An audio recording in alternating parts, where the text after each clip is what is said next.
Hola, dear people. Welcome back. Full yellow and red. What's up, you guys? Welcome back to my YouTube channel. My name is Henry. I hope you guys are doing well. I do pretty good because I got my cold brew tea. I don't know if this is a thing, but I got the idea to do cold brew tea. It's minty and it's so good. And it's with ice and oat milk and fruits, and it's fucking delicious. I can fully recommend that. So before we start actually the video, I wanted to quickly announce something very exciting, because as you might know, I do music. While I'm not doing like DIYs and stuff, I do music, and I pretty much love to produce music, and sometimes I release something. And now it's going to be happening again. I finally released a new song on the 23rd of April with the wonderful singer Joe Clear. He's from Ireland. I'm very honored to work with him on a song which is called On My Way Home, and I'm pretty excited about that. And I'm going to show you a little sneak peek right now. Mama, way home. Mama, way home. Oh, I'm on my way home. So yeah, that was actually the sneak peek, and if you are interested in my music, feel free to check it out. If not, continue watching this video. What we are going to do today is so cool. I've never done it before. We are going to do phone case embroidery, which is so cool. The other day somebody sent me a reel on Instagram, and I got inspired by this girl who was actually embroidering her phone case. So I immediately bought this phone case and started working on this and filmed it for you guys. And what we are going to do actually is we are going to embroider this little cute appa on our phone cases, because I absolutely love appa. Who doesn't? Avatar, the last Airbender, is one of my favorite shows, as you might know. Can fully recommend that. And without further ado, let's jump right into the DIY. This is so good. Regarding the materials, actually it's pretty easy.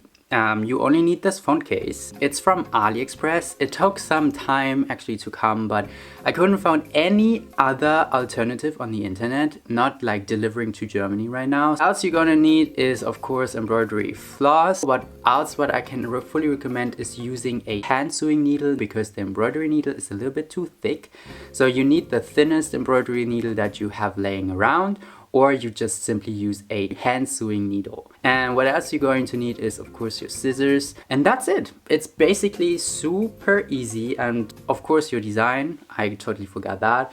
You can do any kind of cross stitch design. You have to just be careful that it's not too big, that the cross stitches or the stitches you're going to need for this specific design is not too large. If you choose something between like 30 and 50 stitches in length and width, you should be fine. I'm going to tag the design I used in this tutorial down below, as well as all the materials. You can check that out.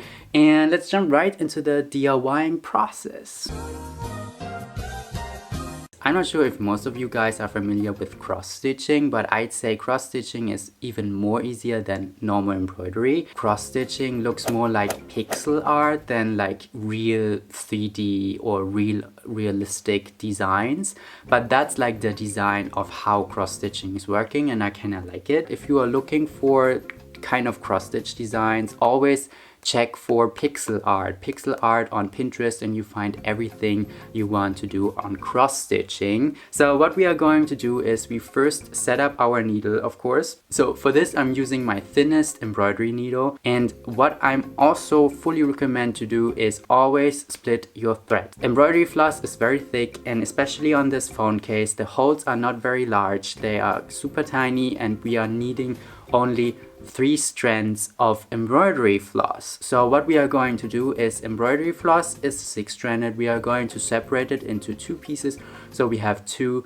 different 3-stranded embroidery flosses. And afterwards we are going to loop our embroidery floss through our embroidery needle. While you're setting up your needle and your thread, you always put a little knot at the end of your thread. Before we start actually with the cross stitching process, we are going to define our like the middle point of our phone case. For this I measured like the length and the width of my phone case, and then I kind of approximately got like the middle, and mark this with a marker. The process actually the same as from the embroidery, like the basics. We always start from the inside of the phone case and poke to the outside. And as you can see in this phone case, you have to slightly turn it around in order that the lines get straight, and you see like this little grid on your phone case. When you see this little grid, you can see like that 4 holes, you can connect 4 holes by a cross. And that's like our goal of this mission, is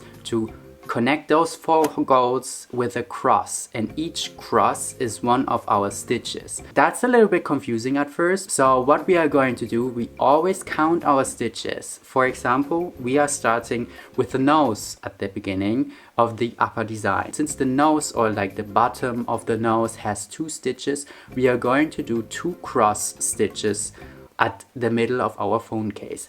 And then I'm moving to the next row, count my stitches, and add these stitches to the row centered or aligned to our design. And this is how it's actually been done. You always kind of align your work with your design, and you count your stitches on the colors and connect those 4 holes with a cross, and then you continue this process. As soon as you are finished with your thread, or you are finished with your color, you always close up your embroidery with a simple knot at the end, and that avoids that it doesn't unravel in the end, and it's super secure. So that's basically it. There's nothing more to tell. It's super easy. As soon as you got the hint of how it's been working, it's just about counting your stitches and following the design. At the end, I also started working with pliers because my finger got like hurt. I can fully recommend using a thimble, because a thimble will help you in this process a lot and will avoid lots of pain. For this, it took me about 9 hours of work, but it's totally worth it at the end. Yeah, it takes some time, but in the end you have a beautiful, customized, personalized phone case. Now I'm going to show you my final result in a little montage.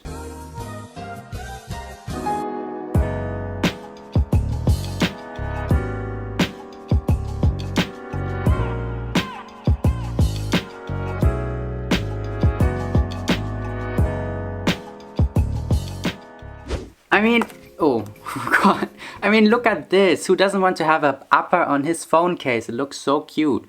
And what I can say, it feels very, very funny. It feels so good. It feels so self-made. I don't know, I like it. I can say it's not the most promising phone case, because if you drop your phone might be broken, because the phone case does literally do nothing. So if you like this video, feel free to give it some thumbs up, and if you haven't subscribed to the channel, feel free to subscribe to the channel for more DIY videos in the future. And if you haven't checked me out on my social media yet, or my music, you should totally check out the links tagged along the screen, and maybe the info box. And yeah, that's basically it. I will be very, very happy if you check out my music. No, this is so sad. No, do what you want. I'm going to be back in the next video, and I'm very, very much looking forward to see you guys soon. I love you guys. I see you guys soon. Bye bye. I'm out. Ciao.